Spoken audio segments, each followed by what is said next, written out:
3 years after I got out of prison, my fiancée Victoria Stone dragged me from an underground fight club. Her fist hit my face, eyes burning with rage. Evan Tinkcom, who let you vanish and become this? I wiped blood from my lip, smiling coldly. 20,000 a punch, Ms. Stone. If that's not enough, keep going. I still need rent money. Her fist shook, but her voice softened. Come home. Just apologize to Leo. He's forgiven you. Her gaze swept over my cuts and bruises. Look at yourself, covered in blood, like a stray dog in an alley. I shuddered. She didn't know. These scars were how I survived prison. Remember, she called sharply, I'm still your fiancé. How could I forget? 3 years ago, at our engagement party, Leo drugged me and had me auctioned off to the elite. I was stripped of all dignity, turned into Port Stone's joke, and the one who signed the papers selling me off? My fiancé. The sound of jeering laughter echoed behind me. Victoria was furious, mortified that I was embarrassing her. She was the richest woman in Port Stone, and her fiancé was getting his face beaten in for a few $1,000s in prize money. I ignored her and headed back to the locker room. When I stepped into the octagon again, the spotlights weren't on another fighter. They were on a reinforced steel cage, and from within came the guttural roar of a predator. Tonight's main event, fighter number 67 versus a Bengal tiger. Place your bets now. The curtain was ripped away, and a cavernous, bloody maw lunged at the bars inches from my face. I sucked in a sharp breath. Brother, it was Leo. I looked up. He was leaning against the railing of a VIP box, decked out in designer clothes, a smug smile plastered on his face. I heard you were short on cash, he said, his tone a sickening mix of innocence and cruelty. So I arranged a special gift to help you earn a little extra. I put 100 grand on you to win. Don't let me down, okay? 100 grand. My fists clenched. I thought of our family home, the one they'd sold out from under me, and I took a step forward without hesitation. Just then, Victoria stormed into the prep area. Leo smoothly wrapped an arm around her waist. Vicky, my brother has his pride. Let's let him win this 100 grand on his own, he added, with a sly glance at me. I hear he's been on quite a winning streak. The owner here seems to take good care of him. Disgust flickered in Victoria's eyes. If you get on your knees and apologize to Leo right now, in front of everyone, I'll give you the 100,000 myself, she said, her voice like ice. Otherwise, you can try prying it from the tiger's jaws. Every eye was on me. They were all sure I would break. Instead, I pulled on my gloves.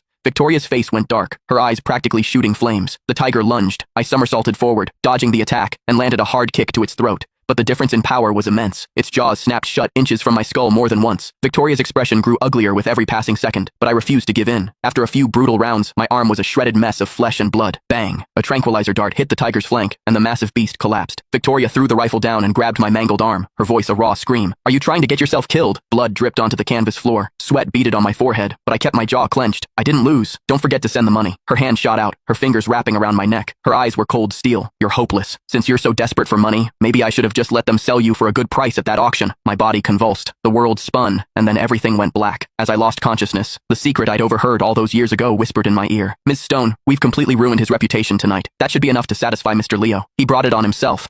This is the price for smearing Leo's name. That auction was a nightmare I could never escape. Leo had orchestrated the whole thing. He'd leaked a few doctored photos of himself to the tabloids to play the victim, then pointed the finger at me. No matter how I tried to explain, Victoria wouldn't believe me. On the night I thought was the happiest of my life, my engagement party, she had me dragged onto that stage.